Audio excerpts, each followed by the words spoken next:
What's up, my wizards? It's Dev from SBMTG on the YouTube.com down there. You know by now, we like magic. Today, as you probably know this by now too, got a deck tech for you. You saw the title. We're doing mono green Stompy this evening. For those unfamiliar with the term Stompy, I don't blame you. The deck hasn't been a thing since like 2004, something like that. Like, the deck came in around like the late 90s, 97, 98, and stuck around for a little while in various forms and gathered a pretty large fan base. And ever since then, people are wondering, when is Stompy coming back? I don't know if it's the format for it right now, but we do have a lot of really, really good green cards, super obviously. Just a couple of months ago, green was far and away the best color in the format. And Stompy is usually a sort of aggro, sort of mid-range deck. It goes relatively high up the curve to, 4 or 5 sometimes. But it's very, very heavily creature-based. It does what green does best. It just plays basically above-curve creatures every turn and bashes face. We're playing 29 creatures to start things off with here. It's a Stompy deck. We want to play a bunch of creatures, and that's what green does best. We've got some pretty sweet creatures in green, starting with Casa Prowler, which I'm going to play a 3 of. Because I don't know that I want to top deck this guy really late in the game, although he's not a bad top deck if you can transform him. There's always that. But I don't want to draw him all game long. But Casa Prowler does a lot of good things for us. He's an obviously above curve 1-drop. Anytime you get a 2-power 1-drop, that is considered a very good deal. Not only that, but like I've already mentioned, later on in the game, this guy gets like pretty big on his own. That's not bad. And because it does a couple of good things in this format right now, because we're in a weird format. There's a lot of aggro, and there's a lot of control. And we're sort of in a tug of war right now. We don't know, even after the Pro Tour, 2 control decks in the finals. But there were, 3 or 4 other aggro decks in the finals too. So I don't think anybody's going to stop playing aggro anytime soon. My point here is that Casa Prowler is actually not a bad card against either strategy. Against control, puts us on the board early. We can start digging in damage. That's good against control. Getting on the board as early as possible. Very nice, but against these aggro decks, this can block and at least trade with a Toolcraft Exemplar that has its bonus. I think there is something to be said for that. We can block Toolcraft Exemplar, we can obviously block Thraben Inspector and trade. Not a great trade, but we can.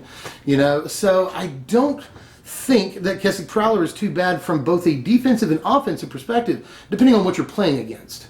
On the 2-drops, I'll just start with a 4 of Sylvan Advocate here. It's not the card that it once was, and we're not playing like person lands, man lands in this deck at all. So it kind of loses a little bit of its normal function, but at the same time, it's still like technically the most above curve creature that we can play at 2-drop in a green deck. 2/3 for 2 mana. Freaking great deal right now. And there is the problem that it trades with Toolcraft Exemplar. We actually don't want it to do that. We don't want to trade our 2-drop for a 1-drop. But at the same time, in these colors, 2 mana for a 2/3 is the absolute best deal we're going to get as far as sheer power and toughness. And a little bit later in the game, this gets really, really good. So yeah, I'll play all 4 copies. I'm going to play 3 copies of Duskwatch Recruiter here, and you could go for the full playset, but I don't know that it's quite the right time. This card is very good if you can resolve it against control decks, and if it sticks around for more than a turn or 2 against those decks, and it's getting you really good card advantage.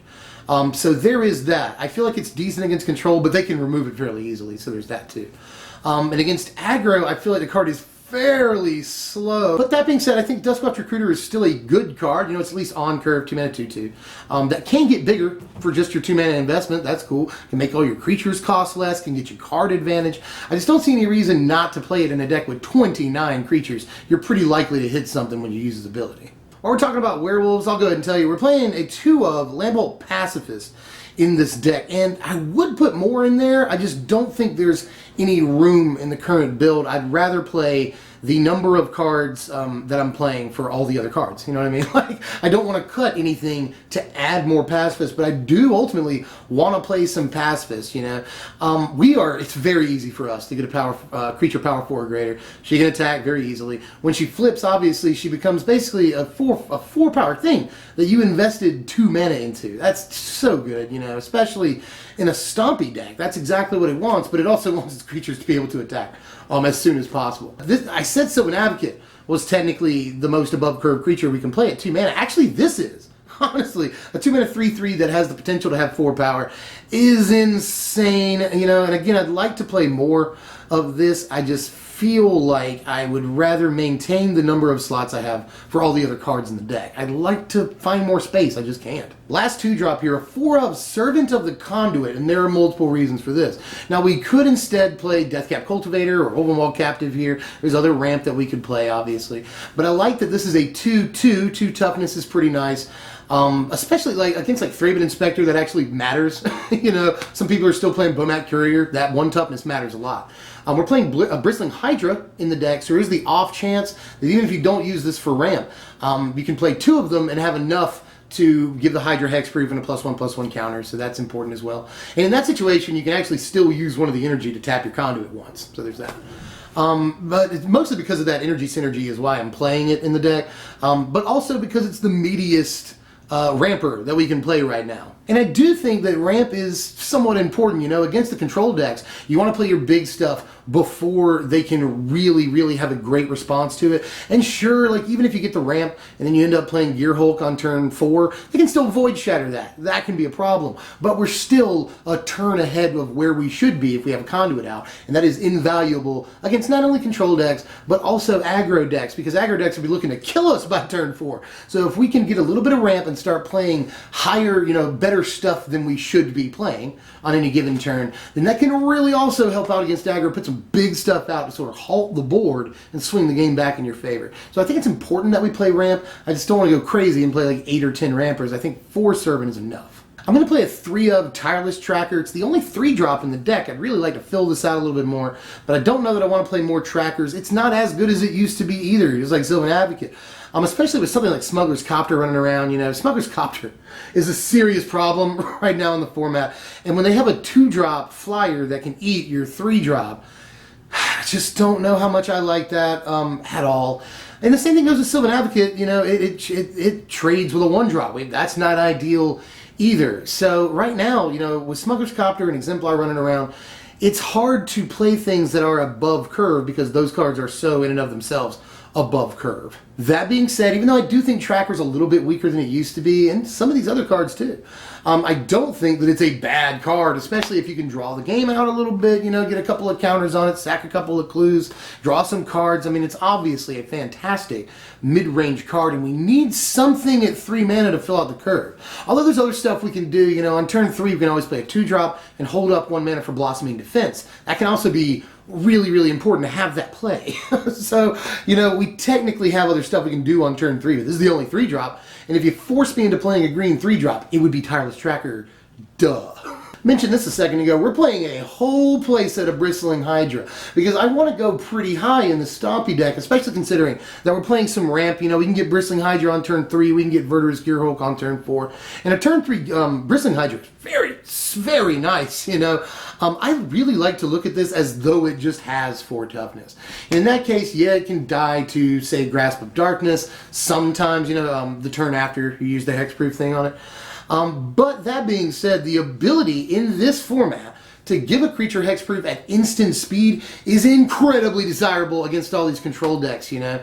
And it's also worth noting that this will put it over Radiant Flames. If you give it the 1 counter, and hexproof, that puts it over Radiant Flames. Flames will still do 3 damage to it. Flames doesn't care about the hexproof, but it'll still be bigger than Radiant Flames can kill. So that is also very important right now. Really like Hydra against all these control decks that pack, you know, 20 instant speed, you know, removal pieces. So something like Bristling Hydra seems like really bonkers to me right now because it gets around all of that at least once, sometimes forces a 2-for-1, which is really nice no matter which way you slice it. So against these control decks, if you can resolve a Bristling Hydra, then you are doing pretty well from my perspective. On to the 5-drops, a whole playset of a 5-drop too. Again, we've got the ramp, we'll be okay. We're going to play 4 copies of Verdurous Gearhulk because it's really, when you think about it, kind of the entire reason to build this deck. You know, Verdurous Gearhulk is a good one. It's not the best Gearhulk like a lot of people thought, but it's still very solid. The best thing about this Gearhulk is that, and you know, they can void shatter it, that sucks. But if it stays out, if it enters the battlefield at all, if you resolve this card, then you will put 4 power onto the battlefield. So even, you know, basically 8 power onto the battlefield. So even if they kill the Gearhulk, then you've still gotten 4 power worth of value out of this thing. And that can be very important, again, in a format that's got so much instant speed removal. No matter what you choose to do with the board, it's going to be very impactful. So love this card. Even if you resolve it and it dies the next turn, it has still done a lot of work for you. So I'm going to play all 4 copies. And to finish off the creatures, I'm going to play a 2-of Decimator of Provinces. Another one of the big reasons to play the deck, and I'd like to bump this up to 3. I just don't know that it's a sound idea to do that. Especially, you know, we've got some advantage in the deck. We got Tireless Tracker, we got Duskwatch Recruiter, so there are ways that we can draw into this, even though we're only playing 2 copies. But Decimator is a game-ending card, and you don't even have to resolve it. It's cast triggers. Against these decks that play Void Shatter, and yeah, you have to worry about summary dismissal. Usually after game 1, but mostly they're going to be packing 2 and 3 of Void Shatter, and this can, in a lot of ways, get around that as long as you have a fairly developed board at the time. This is basically our overrun effect. You know, a lot of Stompy decks are going to want something like this, something just in the game as soon as we, in this case, cast it. We don't even, again, we don't even have to resolve it. That's so good right now. So Decimator I want to make some room for in the deck. He's something just like Verdurous Gearhulk, and is especially good after a Verdurous Gearhulk. I just want to point that out. But just like Gearhulk, you know, he can turn a relatively small board into Alpha Strike, like, immediately. So yeah, we'll play a couple of him. We're playing 4 vehicles in the deck. Can you guess what they are? They're 4 Smuggler's Copter. This is a competitive deck, and you gotta, I mean, especially in something like this with 29 creatures, we're relatively low in the curve, you gotta play Smuggler's Copter, and I know that we're in danger of playing a lot of 2-drops here, sort of clogging up with 2-drops. But the good thing about that is a lot of our 2-drops are above curve, so even if we play 2-drop on turn 2, 2-drop on turn 3, there's a pretty good chance that we're still beating their turn 3 play with a Silvan Advocate or a Smuggler's Copter. You know, that can easily happen. And again, there's always holding up mana for Blossoming Defense, which can be very important on turn 3 with all the removal in the format right now. And by the way, Smuggler's Copter is another thing that can give us card advantage, or at least card selection. So with Duskwatch Recruiter and Tireless Tracker and Smuggler's Copter, we're drawing more cards than the average aggro deck. And the only thing in the deck that isn't either a creature or like basically a creature, like Smuggler's Copter, is a 3-of Blossoming Defense, which I brought up a bunch of times already in this video. This card is really good. This card is fan-freaking-tastic, and I could definitely see it being a playset. I've said that about a bunch of things. I could see more copies. So, in a way, you know, I keep saying I could see 4 copies of this or 3 copies of that instead of what I've already got in here. And that means that Stompy actually has a bevy of options at its disposal right now. You know, you can see that I've had to sort of finagle this deck. And in a second, I'll get to all the stuff I didn't play. And there's a ton of options I didn't play. So this is kind of a wide open deck right now.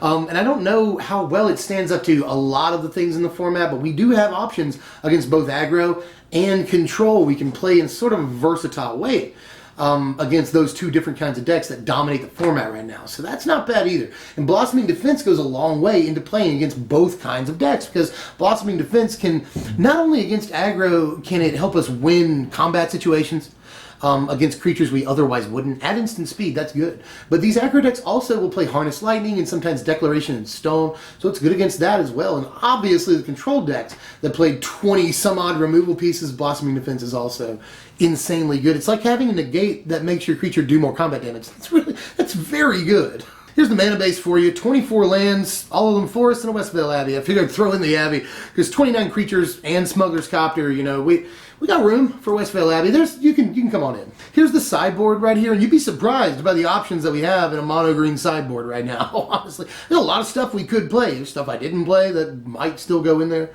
But right now, Natural State, I think, is a no-brainer against Smuggler's Copter. All 4 copies of that, let's do that. I think that's a good starting point. Aside from that, we'll fill out the playset of Blossoming Defense against the control decks. Larger Than Life can also be decent against the control decks if you can resolve it. Get a guy in for a bunch of damage all at one time and really cut the clock for them. That's important. And it's very good with Smuggler's Copter, but Larger Than Life and Smuggler's Copter. Super sweet 7/7 trample Copter that draws you a card. Yeah, yes. There's also Plummet in there, which is very good against Smuggler's Copter. Same with Root Out. A lot of these can just kill Smuggler's Copter. But Root Out can also kill like Gearhulk, Torrential Gearhulk, serious problem right now. So there's that as well. It can kill Sky Sovereigns and Fleet Wheel Cruisers, so Root Out gives you a little bit more play when it comes to destroying artifacts. And then Nissa, Vital Force, let's talk about her for just a second here. She was in the main deck, but she got cut because she's abysmal against aggro. She's just not great against aggro at all. You know, for 5, I'd just much rather play Gearhulk against those decks. But against control, if you can resolve her, which I've already said like a million times in this video, but we're back to the kind of magic where you have to say that. You know, if you can resolve a Vital Force against control, it is really freaking good. Like, no joke either. You know, the first ability cuts the clock to 4 turns for them. It's a lot like Gideon in that way. The second ability is great against all of their removal because you can just get your guys back. That's fantastic. It's card advantage. And then that third ability, if you can get that ultimate off, which is obviously not super hard to get her ultimate off, then you can win the card advantage war, and that is incredibly important against control. So once resolved against control, this thing is in freaking sane, and it's easy to keep out in a lot of ways. You know, control's not going to pressure it too much with creatures, obviously, but also the 2 control decks that were in the finals, they really don't have that much of Pro Tour Kaladesh, by the way. They don't really have that much help against Planeswalkers, you know? Like the Jeskai deck has like 1 Quarantine Field against Planeswalkers, that's about it, you know? The Grixis deck doesn't play Ruinous Path because it wants to maximize its plan with Torrential Gearhulk. So there's really not, I mean, they're not naked against Planeswalkers, but they're not as equipped against Planeswalkers as you think they would be. So if you can resolve a Vital Force, like, that goes a long way towards you winning. It's very good. Let's quickly, before we go to the power rankings, sort of go over a couple cards I didn't play, or maybe that I cut from the deck and why. Worldbreaker, I was playing a 2 of. I think Worldbreaker is a very good card right now because artifacts are such a thing, you know? But at the same time, I didn't want to basically play a ramp deck, you know? I feel like we need 4 to 6 more cards that ramp us in order to efficiently play this and, you know, reliably get it on the board every game. So I just don't know about Worldbreaker in this deck specifically. Fleet Wheel Cruiser also I'm a little awkward on right now. I'm slightly cold on Fleet Wheel Cruiser because every deck packs removal that can kill it, like Harness Lightning in the aggro decks, and then Control obviously has a million cards that can kill it. A lot of times against Control it will be hard to resolve. You know, I was just talking about that with Nissa.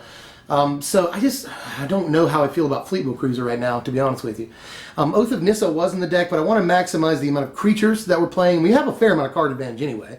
So I'm just not, I don't know about Oath right now. Same thing with Traverse the Uvenwall. We just weren't ever getting Delirium, so it was useless. I wanted to play Ovia Pashiri in the deck, but she's also slightly awkward. And I don't think very good right now. Even if you do manage to resolve her against Control deck on turn 1, then they've got sweepers, you know, they've got removal for days, like a Galvanic Bombardment, just 1 copy kills it, you know. So I don't know about Ovia right now, but she's tempting at least. And then the last thing I want to talk about is Crippled Right. When I first built the deck, I had a plan where I was going to play like 16 1-drops, a bunch of ramping 2-drops, and then Verdurous Gearhulk and Crippled Right. That was the whole idea, you know, just like a bunch of tiny creatures, and on turn 4 or 3 or 4, the plan is to drop a Verdurous Gearhulk and just make our board like huge all of a sudden very early in the game. But that just wasn't working consistently the way I wanted it to, and it wasn't as good as I wanted it to be. Here are your power rankings right here. Final score Nintendo 64, which is, you know, pretty good. We always say that mid-60s is at least a decent score. And it's got pros and cons against both aggro and control, you know. It's got good plays against aggro decks. It's got decent plays against control decks. But being objective here, you know, control, a lot of very low to the ground aggro decks, like the ones that play Reckless Bushwhacker, can blow you out before you get a really good board presence going, before you can turn the corner. And control decks, if you start playing their game, you know, if you get to turn 8, 9 and you're still playing a game against control, like, you don't scoop or anything, but like the likelihood of you winning that game is drastically low. So, dramatically low. But that being said, if we can hit that sweet spot of, you know, mid-game promise and really fill out our board and win by turn 6, that can and does happen on a relatively reliable basis. And I'm not, by the way, I'm not like bashing on the deck. The deck is not bad or anything. I'm just being realistic about the problems that the deck has. That's pretty much all I've got for now. Let me know how you felt about this one down there in the comments. Are you willing to try it out, maybe even just on X-Mage or something, and let me know what your results are. I'd be really interested in hearing that. Because I've had sort of mixed results. If you can't tell by the way I'm talking about the deck, I've had mixed results. I'm probably about 500 with this deck. You know, I've won about as many as I've lost playing with this deck. So it does have its foibles, but it also has its things you can get excited about. So let me know how you felt about this in the comments section. And then like the content, if you like the content, sub if you're new, and all that stuff, all the YouTube things. Very important to me that you do it. I know I'm glossing over it, but please do them. But as usual, I hope you haven't left yet. I know a lot of people just check out and click away as soon as the YouTuber starts doing the like, share stuff. But anyway, what are we doing next time? That's also very important. Well, next time, budget deck. It's budget's turn. And in light of recent events at the Pro Tour, I think I'm going to go ahead and push blue-black control up the calendar here. So blue-black budget control coming up next time. Look out for that. And I will see you guys later. I'm Deb from SBMTG. Thanks for watching, my wizards.